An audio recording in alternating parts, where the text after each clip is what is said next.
Amen. Well, as you can see, the children are being dismissed. They're going to their classrooms, and that's if you're new with us and no one told you that, I'm sorry, but that's typically where the kids go. They're more than welcome to stay with you where you're at, and that's fine as well. But there is a classroom available for them if you'd like them to attend at. So as they're going, and as you're turning in your Bibles to Matthew chapter 22, I want to draw your attention to another announcement that's in your bulletin that I wanted to kind of just emphasize and draw attention to, and that is Christmas in October. We've talked about it for a couple weeks, but I think what I'm feeling is it seems like for many of you, you're newer to our church, and you might not know what that's about, and so I just wanted to take a second and explain that. I don't know when that tradition began here at our church, but it's a good one that we want to keep going. And what we do is we collect a special offering through the month of October that goes to our missionaries and to their families. It's unexpected, and we try to get it to them early December before Christmas so they can have some extra spending money to be able to celebrate as a family and buy each other gifts. So you can find in the foyer out there a little thermometer gauge that shows us our progress. I think we're up to $100, so that's exciting. That was a joke. I think that gives everyone like $10. So we can do better, actually less than $10. But I know we can do better than that. And what I was thinking was that most of you probably have no idea what that's about. And so for the next few weeks through the month of October, I encourage you to talk with your spouse and to see what you want to give, what the Lord would have you give, and drop a check or an envelope in the offering there marked Christmas in October. If it's unmarked, then we won't know as those who count it, and they'll just go into the general fund. If you want it to be for Christmas in October, then earmark that on your check or on the envelope for your cash, okay? And with that, we can divvy that up sometime in November and send it to our missionaries so they get it early December. All right. Well, that's enough of that. Let's turn to the Bible, and specifically, let's turn our attention to the Lord in prayer. Lord Jesus, we are grateful to have life today. We're grateful to be able to come before you in prayer, knowing that you are the God of heaven, that you have all authority, that you ever live to intercede for us. Even as we are praying to you, you are praying for us. And so we're grateful to be yours. We're grateful to be known by you, and that we are called to know you. We pray, Lord, that you would help us now as we come to the point of our service where we open up your word. I pray that you would be working by your Spirit to open up our hearts, to expose us, to lay us bare, to let us know ourselves in all humility and truth. And I pray, God, that you would just be kind today to benefit us from your word. We pray in Jesus' name. Amen. Amen. Matthew chapter 22, again, I just would say it's such a blessing to me to be able to study this book and present it to you. It's a little bit sad to me as we come to the end, and this today's message actually kind of marks the end of Jesus' public ministry. It's been a whirlwind of excitement and adventure as we watch Jesus live among and minister among his own people. One thing that's interesting, if you notice, this is a couple years ago, we covered this chapter, but back in chapter 4, in Matthew chapter 4, we see the beginning of Jesus' public ministry. We get a couple chapters of the genealogy and then the birth narrative of where he came from and all of that, but then he is an adult, and then he goes out to the Jordan River and he's baptized by his cousin John, and in chapter 4, we read this: Then Jesus was led by the Spirit into the wilderness to be tempted by the devil. After fasting 40 days and 40 nights, he was hungry. And the tempter came and said to him, If you are the Son of God, command these stones to become loaves of bread. But he answered, It is written, Man shall not live by bread alone, but by every word that comes from the mouth of God. Then the devil took him to the holy city and set him on the pinnacle of the temple and said to him, If you are the Son of God, throw yourself down, for it is written, He will command His angels concerning you, and on their hands they will bear you up, lest you strike your foot against a stone. Jesus said to him, Again it is written, You shall not put the Lord your God to the test. Again the devil took him to a very high mountain and showed him all the kingdoms of the world and their glory. And he said to him, All these I will give you, if you will fall down and worship me. Then Jesus said to him, Begone, Satan, for it is written, You shall worship the Lord your God, and Him only shall you serve. Then the devil left him, and behold, angels came and ministered to him. That last verse, Luke tells us a little bit more and says, The devil left him until an opportune time. We know that Satan wasn't done tempting Jesus. He probably tempted him all throughout his life on earth with all kinds of different temptations and using all kinds of different situations and circumstances and people. In chapter 16, he tempted Jesus through the lips of Peter, his own disciple. And Jesus rebuked him and said, Get behind me, Satan. You don't have in mind the things of God, but rather the things of man. And what I think is fascinating, what I think we need to pick up on is, as we come to the end of Matthew 22, we see the same pattern, a threefold testing of Jesus. At the beginning of his ministry, before he ever preached a sermon, Satan was there to tempt him and to try and destroy him and to try and discredit him, to try and get him off of the mission that God had given him. And Jesus came through those temptations without fail. He came through those temptations unscathed and without blemish. But he wasn't done. Satan wasn't done. And at the end of his public ministry, the last thing that we see is another threefold temptation. This time not coming from the lips of Satan himself, but coming from the lips of his pawns, the religious leaders of Israel. The Pharisees and the Sadducees have come to Jesus now with two questions with the intent to test him and to trip him up. And this morning we're going to see the third in that series of questions, intended to make Jesus look foolish, intended to create a scenario that Jesus can't talk himself out of. And as we'll see, you won't be surprised to find out, Jesus doesn't sin. He has an answer. He's not tripped up. He's not taken by surprise. He's not caught off guard. I think there's something in this truth that we need to be aware of before we move on any farther, and that is this. God has a plan for your life, Christian. God has a mission and a purpose for your life, but so does Satan. Satan has intentions for you that you would trip up and give up and fail and stop running the race.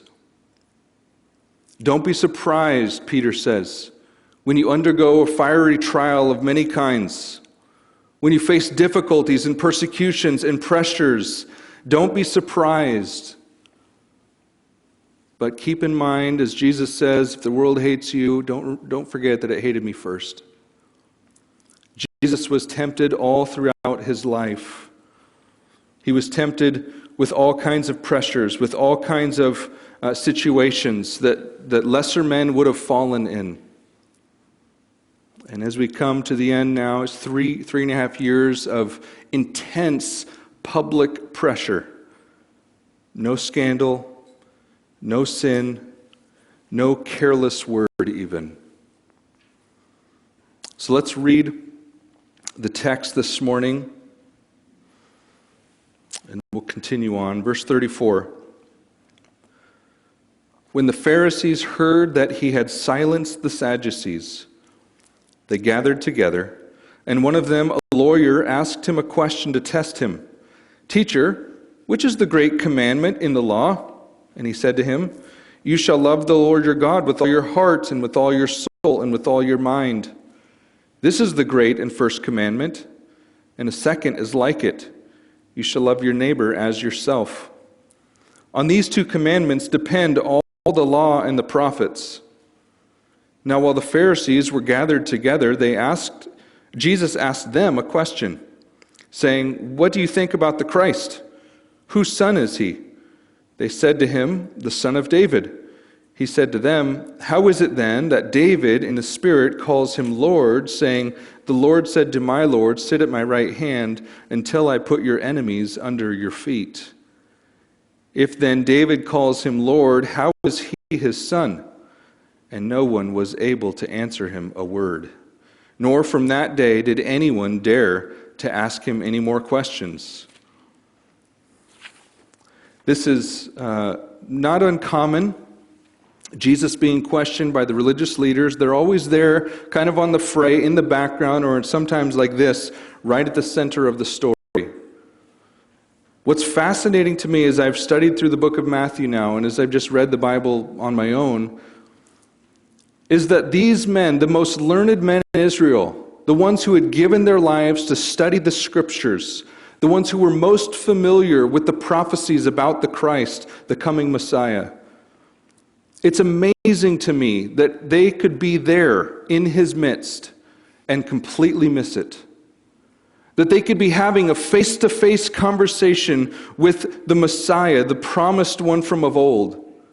The one promised way back in Genesis chapter 3, verse 15, where it says that the seed of the woman will come and crush the head of the serpent. This is not a new concept. In fact, every faithful Israelite knew that the Messiah was coming. They expected His coming. But I find it staggering, in fact, a little bit humbling to think about the fact that they had Him there in their midst and they couldn't recognize Him. Keep in mind, it's not as if Jesus was out in some obscure land doing ministry and teaching where no one could hear Him or see Him. He was in the villages, He was in the towns, He was in the synagogue, He was in the temple, teaching and preaching and healing. Hundreds, if not thousands of people were directly affected through His healing ministry. In fact, it was just probably the last couple weeks before this event here that Jesus raised Lazarus from the dead, just a few miles outside of Jerusalem. Lazarus had been dead for 4 days in the tomb. The funeral's already over. It's still just, there's lingering people. Jesus shows up on the scene and says, "Roll away the stone." And even his sister, being reasonable, said, "I don't think that's a good idea." Jesus miraculously raises Lazarus from the dead. He comes out. They have a meal together. Everyone knew this happened. Jesus wasn't doing His ministry in secret. And yet, the religious leaders missed it. Having face-to-face conversations, having the opportunity to ask Him any question they want, and they still missed it. It's a humbling question because you and I are those who are very religious. We are those who study the Bible. We are those who supposedly have the answers. We're those who go to God in prayer. And yet we can still, if we're not careful, miss the true teaching of God in His Word. We ought not to look down on the Pharisees with prideful hearts, thinking if we were there, we would have done it different. Maybe, but if we fall into that spirit, we become a Pharisee. What we need to realize is this. The Pharisees over time had taken what God had made good, the law. It was God's law, it was God's intention, it was God's plan from the beginning. Moses didn't go up on the mountain and say, "God, we don't know what to do, give us a law or something."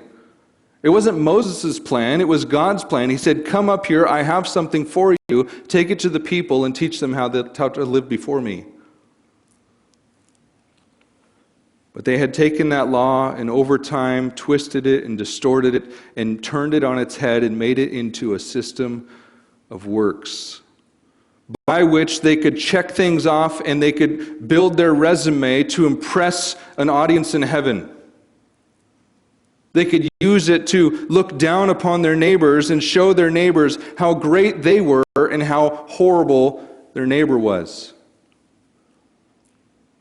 taken that which God made good and using it for evil. That wouldn't be the first time in history that's happened, would it? Religious people do the same stuff the world does. It just looks different. And we need to take heart this morning as we come before this text, this mountain peak of a text. We need to let our hearts be humbled. We need to submit ourselves to the teaching of God's Word. We need to be honest before God about who we are and where we are. Religion is not primarily about what other people think of you, but what God thinks of you. In this text, I think we'll see not just the answer to those things, we'll see really the heart of Christianity, the essence of what God has called us to. This third question that's posed to Jesus is actually a good one. The first two were somewhat ridiculous. Remember the first question in chapter 22 was, what about taxes, Jesus? Should we pay taxes? And of course their intention was, if Jesus says yes, well then the masses are not going to like him. But if he says no, well then the Romans aren't going to like him. So either way they think he's doomed. But Jesus gives a masterful answer. He turns them around on themselves. They don't know what to say. They back away, total defeat. And then the second question. The Pharisees are defeated, so the Sadducees step up. And with puffed out chests, they come to Jesus with a ridiculous situation. All right, Jesus, here we go. There's a law in the Old Testament that if a man dies and he hasn't had a kid yet, then his brother should marry his wife. You know the law, come on. So here's the situation that happened to us. There's 7 brothers. The oldest brother dies, no having kids, so down and down the line it goes. All 7 men married this woman in turn and then died with no heir. Solve that one, Jesus. So in the resurrection, when we get to heaven, whose wife will she be? Oh, I love it. Jesus, not deterred in one bit by their ridiculous situation, tells them that there's not actually marriage in heaven, so that's not a difficult situation at all. But then he goes beyond that and he says, God is the God of the living. And he blows up their religious system, their theological system that denied the resurrection. He humiliates them. And as they're hanging their heads and walking away in retreat, verse 34 comes. But when the Pharisees heard that he had silenced the Sadducees, they probably find great delight in that. Pharisees and Sadducees didn't like each other much. They vied for the people's attention. They were lustful for attention from others, from the attention of men and women. And so they were constantly going back and forth between that thing that they wanted most. So the Sadducees walk away with their head hung low, and the Pharisees seize upon the opportunity. We'll show them. Here we go. Here's another question. It says this: the Sadducees were silenced, the Pharisees heard about it, and they gathered together. It's a curious phrase. They literally huddled up, an intentional coming together so that they could scheme and plot and plan. I don't know if this is in the same vicinity where Jesus is or if this happened behind closed doors, but there they are, they're gathered together. You will always find these people gathered together. Except for in John 3, when Nicodemus comes to Jesus by night. Nicodemus is a Pharisee, and he comes to Jesus by night and he asks him a question.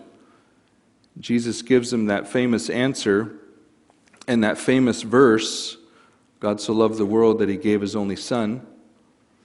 And by the end of John's Gospel, we see Nicodemus there with the disciples preparing Jesus' body for burial. It's possible that Nicodemus, once he finally broke away from this group of hard-hearted Pharisees and was willing to come to Jesus by himself, albeit at night because he was embarrassed, that he was willing to examine his life in the truth of what Jesus had said, and by the end of the story, he is one of his disciples. But not the case here. Here's a group of Pharisees gathered together. They find strength in numbers, like a gang of hoodlums, cowardly by themselves, but you get them together, and they find strength in that. Always confronting Jesus, who, by the way, is always by himself. Even though he's in a group, there's disciples around him, he is alone. The disciples are there to learn from him. They don't give him any strength. But here we have the situation. The Pharisees have gathered together. One of them, a lawyer, they're bringing in the big guns. They're bringing in the experts of the law. A lawyer would have been one who had studied and who had shown promise in his understanding of the law. He was an expert. This is the person that the elite would have gone to find their answers. This is someone who was a scholar in the Old Testament scriptures. And this lawyer, as all the brains come together and they're kicking around ideas, this guy comes up with an idea. I got a question for him. And so the huddle spits him out, and he comes before Jesus, and he asks him this question: Teacher, which is the great commandment in the law? Which I'll just commend him for this. It's a much better question than about taxes. It's a much better question than about denying the resurrection, trying to make a mockery of God's word. It's a good question. And if it wasn't for Matthew's little statement at the end of verse 35, that he asked him a question to test him, if it wasn't for that little vignette of truth that was given in there for our benefit to know what's really going on, we might conclude that this is a legit question from a legit guy who really wants to know. But make no mistake about it, this is a man who already thinks he knows the answer. He's not asking to gain knowledge, he's asking to set a trap for Jesus. This was a common practice of scholars in the day, is to sit around and talk about the commands and compare the commands with each other and try and find the best one, the most important one, the greatest one. And so this is an ongoing debate and discussion among scholars of the day. And they want to ask the teacher, hey, what do you think? Probably thinking no matter what he says, there's going to be people that think he's wrong. But his heart is tainted. His heart is, we could say, as James says, double-minded. Asking a sincere question, but not wanting sincerely to know the answer. People come to Jesus like this all the time.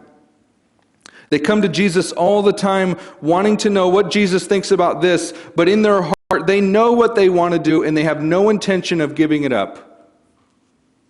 I find this in counseling often. People will come to me, they want a solution for their problem, they present the problem, I present a biblical solution, and they say, well, let's talk about something else. Double-minded, unstable in all their ways, always learning but never wanting to come to the truth. Here's a man who has a good question, and I'm glad he asked it because we benefit greatly from it. What he meant for evil, God intended for good, right? Teacher, which is the great commandment? Great meaning the best, the greatest one, the one that all the other ones fall under. And Jesus said to him, verse 37, you shall love the Lord your God with all your heart, with all your soul, and with all your mind. You shall love the Lord your God with all your heart and with all your soul and with all your mind. Man, that's profound. Guess what? Jesus is quoting Deuteronomy. Jesus, being the God of heaven, being the Lord of life, being the Word of God incarnate, had the authority to say whatever he wanted to say, and it would be right. And rather than Jesus giving here an answer that is greater than anything that was ever written in Scripture, Jesus humbly harkens back to what God had already told Moses and the people in Deuteronomy 6. There is such an important lesson in this for us, church, because we live in a day of great sophistication and great progress because of all man's advances and accomplishments. People look upon the Bible with scorn and they ridicule it because it's archaic and it's old and it's out of date. They say that book has nothing to tell us about how to live in civilized society. God would say to them, you don't have any idea about how to live in my society. Jesus affirms the Bible.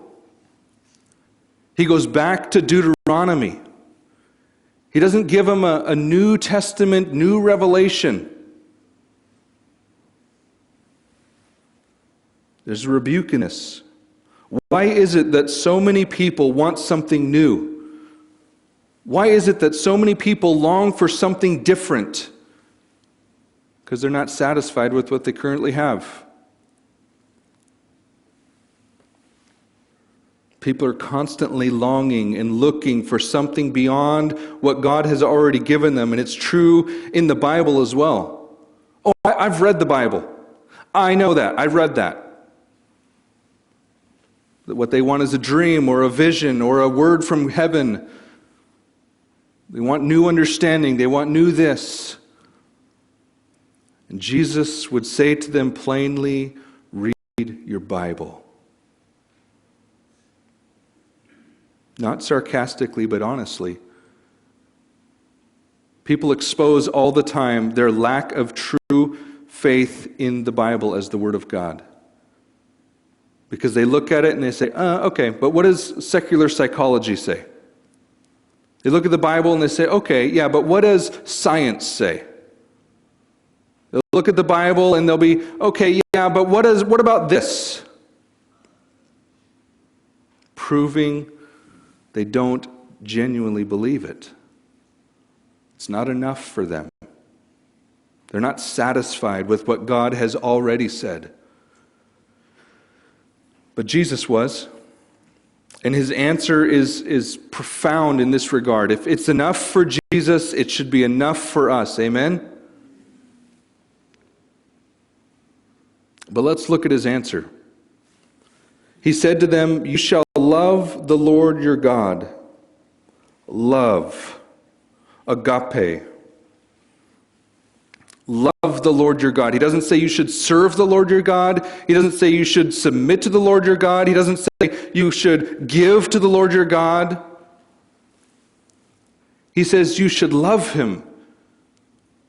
And in this way, this is why the ultimate goal of all of religion, of all of the scriptures, of every commandment is that you would be in right relationship with the God of heaven and that you would know him and love him. Churches and Christians fall short if they focus on just knowing about him. You can have all of the right answers and not love him. Love the Lord your God. Notice also the way that God gave this to Moses, the way that Moses gave it to Jesus, the way that Jesus perpetuated it on to us. Love the Lord your God with all your heart, with all your soul, and with all your mind. And a lot's been written on how to distinguish those three things. I'll just say this. They all tend to overlap in their meaning, but all of them collectively speak of all that you are internally. Everything that makes up who you are your desires, your intentions, your motives, your hopes and aspirations, your emotions, everything, all that you are internally, and that's important. Jesus doesn't say, love the Lord your God with all your hands, with all your money, with all your property, with all your family, all the external things that we religious people like to focus on. He says, with all your heart, with your soul, with your mind. How do you even quantify that? You don't. You don't. But I'll tell you this. No man, woman, or child in history has ever done this. Except for Jesus. And herein lies the goal of the law to begin with. Why did God give these people this law? So that they could have a checkoff list of things to do so they could impress God in heaven? No. He gave them these laws so that they would live under them and so that they would be humbled by them and so they would daily recognize their dependence on Yahweh in heaven. The religious elite took it and distorted it, turned it on its head and said, we'll make use of that, thank you. Now we have a list of things so that we can do them and then demand God to do something for us. They made God the servant and themselves the God. We will do this, this, and this, and then God will be impressed with us, and then He will give us what we want and what we desire. That doesn't still happen, though, does it? Well, I don't understand. I did this, I did that, and my child still died. I don't understand. I served God faithfully, and this still happened to me. I don't understand. You've fallen victim to the thought process of a Pharisee. That somehow you do the right things, and then God gives you what you expect of Him. As if it's some formula to impress heaven. Let me just say this as plainly as I know how. God and heaven are not impressed with your spiritual pedigree or resume. Whatever you have done, however you have served in the past, nothing impresses Him. When we fall into that thinking, you can be sure of this, that you are thinking like a Pharisee.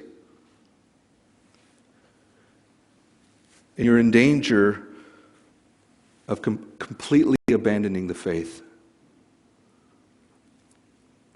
When God gave the law through Moses and He told the people, Moses stood up and said, you should love the Lord your God with all your heart and with all your soul and with all your mind. The people weren't there to say, okay, I think I've done that today. No one in their right mind would say, yeah, I've done that so far. Everyone who is truthful with themselves, if they knew how to really look at their heart and their soul and their mind, they would say, I am a wreck.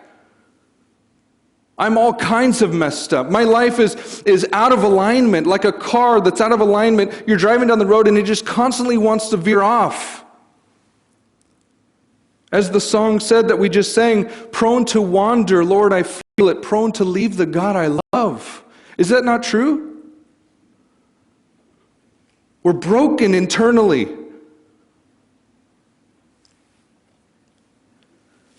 When God says to love preeminently, above all things, God alone,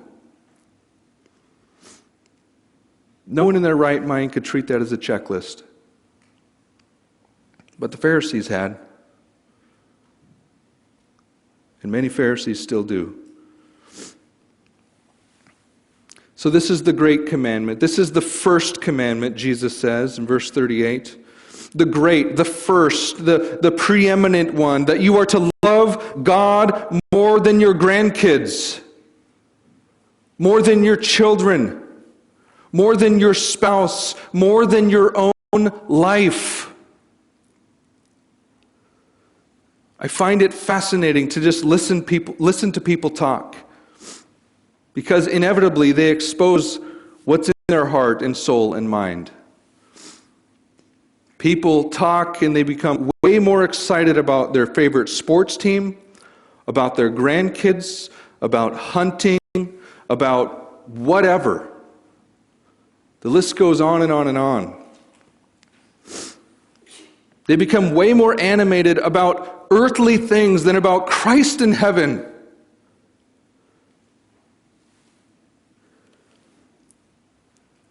The gospel is just something they were told when they were younger that they still believe today, but it seems to have no lasting fruit. What it means, what Jesus means, what God means, what Moses means when he says, love the Lord your God with all your heart, soul, and mind, is this, that above everything else, God is preeminent. He is adored. He is longed after. He is looked to. He is depended on. All your dreams and aspirations and everything finds its ultimate satisfaction in Him.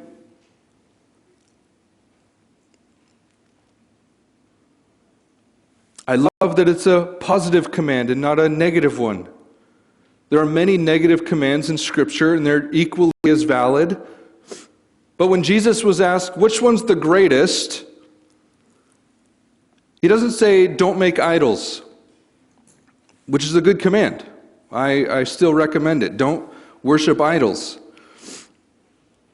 But that's not enough. Because you can not be worshiping idols and still not be loving God, right? But you can't love God with all your heart and worship an idol.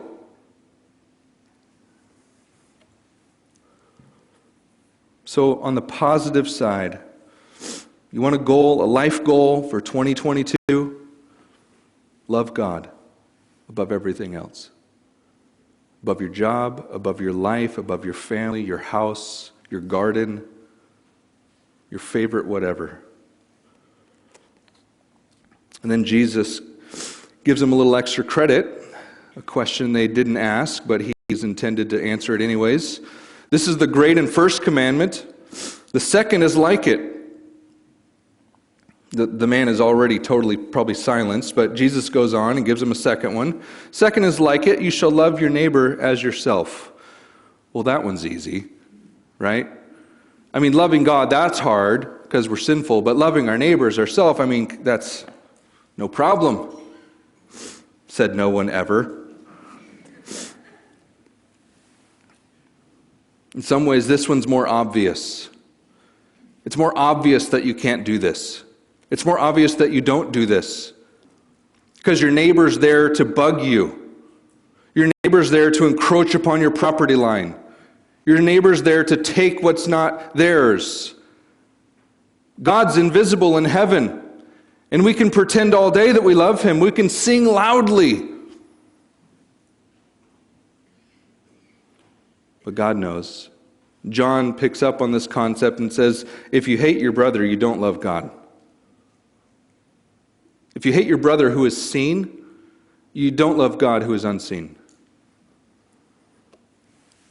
Love your neighbor as yourself. Another positive command, one that should humble us daily and make us dependent on the God of heaven. This is the essence of true worship, love. You know, that feeling you get when you watch a Hallmark movie? Love. Makes us all warm and cozy like a cup of hot chocolate. Love. Right? Is that what God means? No. What it meant for Jesus was that He left comfort, He left pleasure, He left all of those things in heaven. He came and He robed Himself in humanity. He came to earth. He lived among sinners. He was ridiculed and beat and scorned, and then He died for them. If you're ever in question about what love is, that's what love is. That you lay down your life for your friends. That you lay down your life for your enemies. That you stop feeling sorry for yourself and what you didn't get. And you start thinking of others as more important than yourself. But let's move on, because we're all uncomfortable. Jesus says this, on these two commandments depend all the law and the prophets. A little extra credit, Jesus would say, this literally sums up everything that God has said in the Old Testament. This is the essence of your worship to the God of heaven. Do you love Him preeminently, and do you love your neighbor as yourself? You could ask and argue, well, then why did God give us all those laws in the Old Testament? Why does He give us all these commands in the New Testament? Well, because love is a very difficult thing to identify. And so He clarifies it through other commandments. You can't be loving your neighbor and putting them to death. You can't be loving your neighbor and taking their wife. You can't be loving your neighbor and lying to ruin their reputation. So He clarifies, He identifies it, but Jesus says literally all of those things were written so that you would know how to love God and love your neighbor as yourself. And that's enough, right, for us to camp out on. We could literally have another sermon next week and another one the week after that until we all start loving each other perfectly. But Matthew gives us these two paragraphs back to back, and he ties them together with this phrase, they gathered together. Jesus is in confrontation here with this group known as the Pharisees. It's lumped in at the end of this threefold test that's coming to Jesus from his detractors. The Pharisees are gathered together. They spit out their best question. Jesus knocks it out of the park. And then verse 41 tells us, now while the Pharisees were gathered together, same situation, could have been a few minutes later, I don't know. It's the same situation, the same day, same gathering. Jesus asked them a question. Uh-oh. Right? This is not good if you're a Pharisee in this crowd. Jesus asked them a question. I'm giddy with excitement. Saying, what do you think about the Christ? That's pretty broad. So he narrows it down. Whose son is he? Okay. I mean, the Christ, that's a big concept that starts in Genesis. It goes all the way through to Malachi in the Old Testament. Obviously, it's picked up in the New Testament and shown to be Jesus. But that concept in the Old Testament is written on several times. The Christ, the Messiah, the Anointed One. It really takes shape from the life of David. In 2 Samuel 7, David has the plan to build God a temple. He doesn't like the fact that he lives in a nice palace and God is still dwelling in a tent. It's a good intention, and God comes to him through Nathan the prophet and says, hey, I like your heart and where it's at, but listen, you're a man of war, your hands are covered in blood, you are not the man to build me a temple. But I'm going to build you a house that will last forever. And one of your descendants, one of your very offspring, will sit on the throne of David forever. That's pretty significant. And out of that came the idea of the Messiah, the Christ, literally the Anointed One.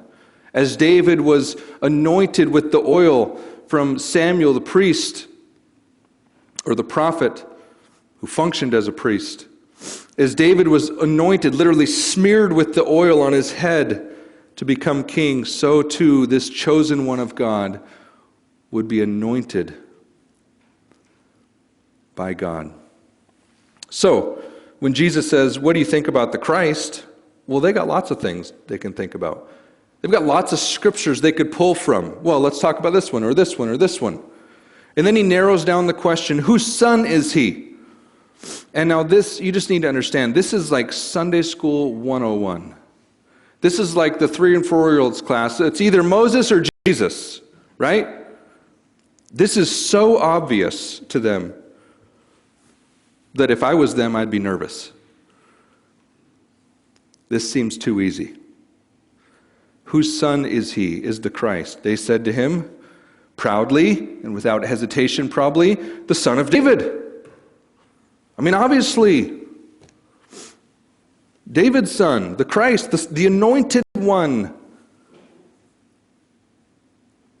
He said to them, "How is it then that David, in the Spirit, calls him Lord, saying, 'The Lord said to my Lord, sit at my right hand until I put your enemies under your feet'?"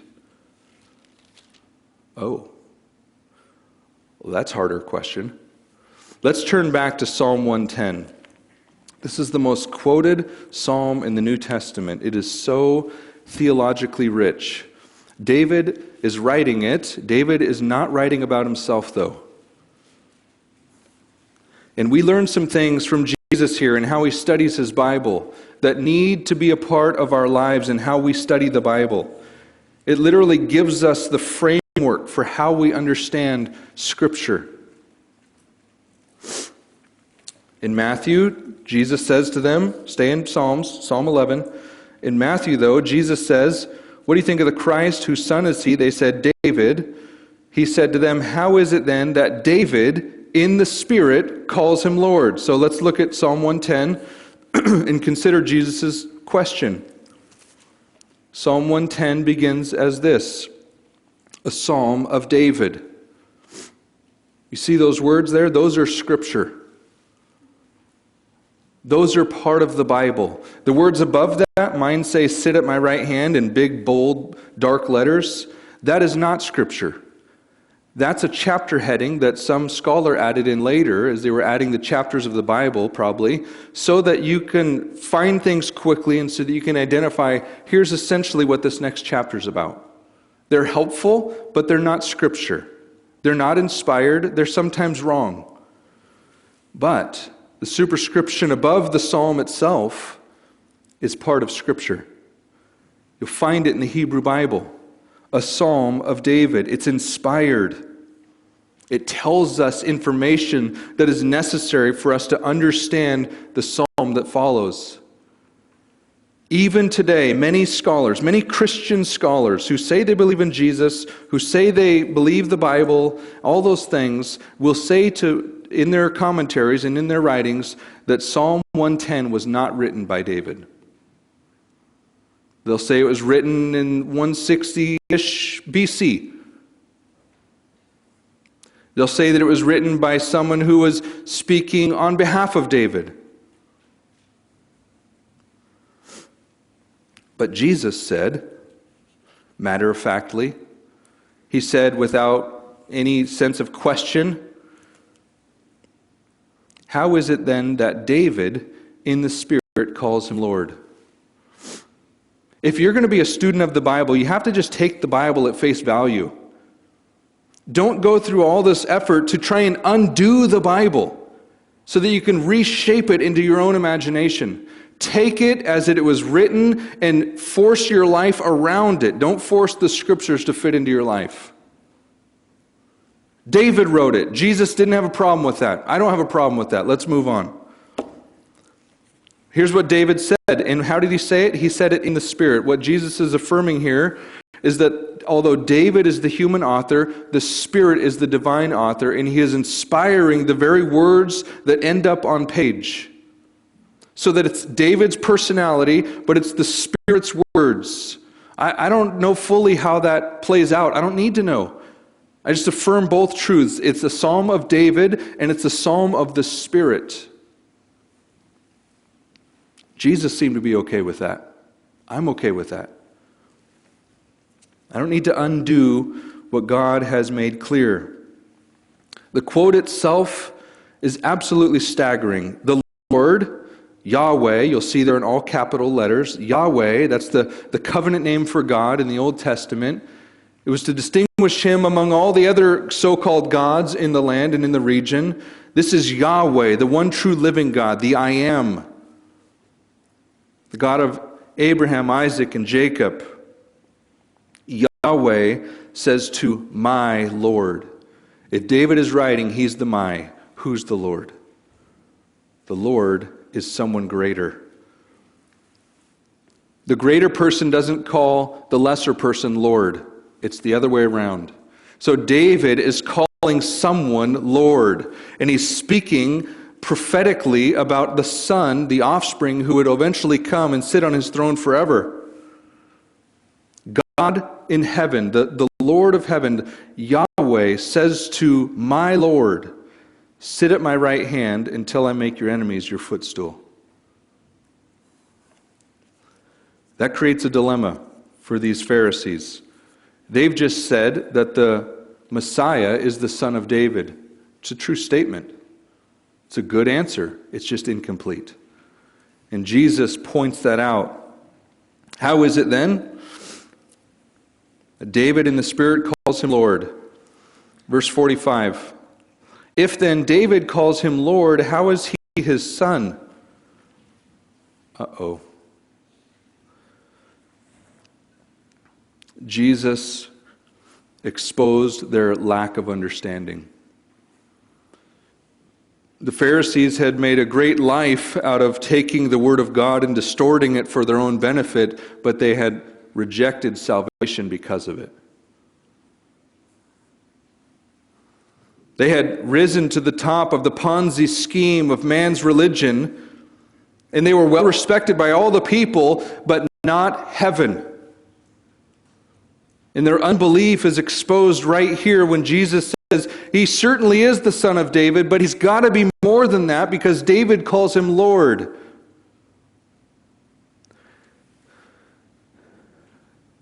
Verse 46, and no one was able to answer him a word. Nor from that day did anyone dare to ask him any more questions. Oh, I wish they would have. I wish we would have seen this story end with a question out of genuine humility. That's a good question, Jesus. Please tell us the answer. But rather, these hard-hearted Pharisees, these hard-hearted religious leaders would rather go to their destruction in silent defiance than to admit their humility before a Messiah they could not accept. And so, for all time, they're silent. They're still in a state of silence except for the weeping and gnashing of teeth, but they have nothing more to say. Their opportunity is ended. Christ was before them and they rejected him.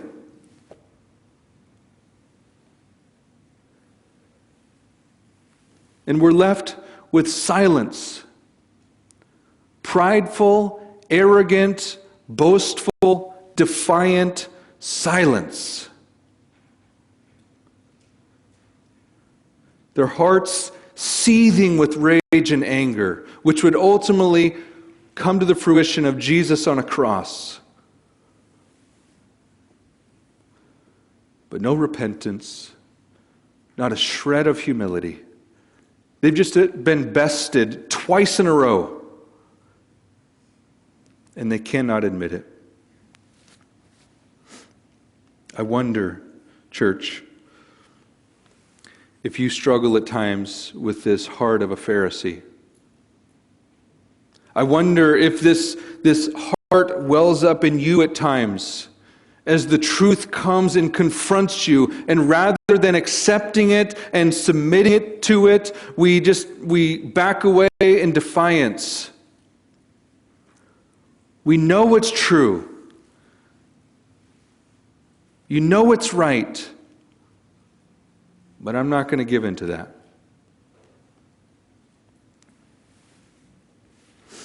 David was the king of Israel.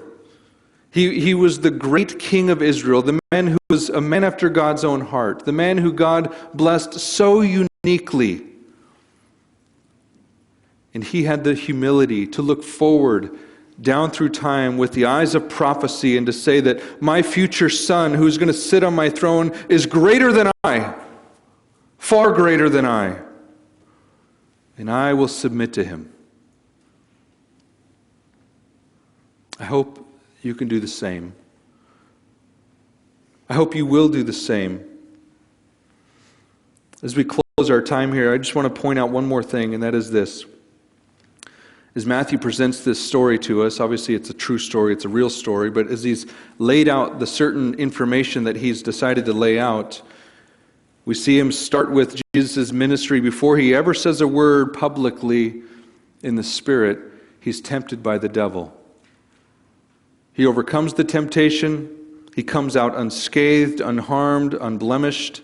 And then at the end of his life, there's another series of 3 tests by the lips of the religious leaders. And Jesus once again comes out unscathed. His questioners are left silenced, humiliated, and Jesus is again profound in his understanding. But what's even more compelling than that is that these words have been written down. And for 2,000 years, they've been looked at and studied and mulled over and turned around and compared with other things. And for 2,000 years, the greatest minds in the world cannot make sense of them. And yet, he's not discredited in any way. He's not turned inside out. Jesus isn't made to look like a fool. He's right and true. He's faithful. Hasn't he been faithful to you? Hasn't he proven himself over and over and over to be a faithful God? And yet still people scoff and they mock and they look on with unbelief, unwilling to acknowledge the truth behind his nature. He is the Son of David. The babe in the manger, the baby born to Mary. He took on human flesh. He became a man. And yet, he is more than that. And church history clarifies, as it comes to some doctrinal positions early on in the church, that he is fully man and fully God. The hypostatic union is this theological concept that in one person resides 2 natures. The nature of God and the nature of man. Don't go too far with it, you'll mess it up. But it's true. It's true. And faith receives it gladly. Let's pray.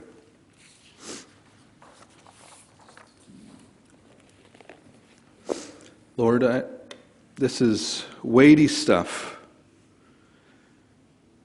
You're the God of heaven. Here we are with sinful lips trying to unpack these things, trying to make sense of them, Lord. Trying to convince hearts that don't believe that they should believe. You know the impossibility of the task. And so you've promised to go before us, to part the waters, to prepare the way, to soften the hearts, to plant the seeds. I pray even now, Lord, that you would draw sinners to yourself. That you would be gracious in extending life to those who are dead. And I pray for those who are alive and who are weary, who are burdened, that you would strengthen them, Lord. Send us out with renewed strength that we might be faithful for yet another week. Help us, Jesus, in our efforts to love you more. We pray in your name. Amen. Amen. Well, may the Lord bless you and keep you.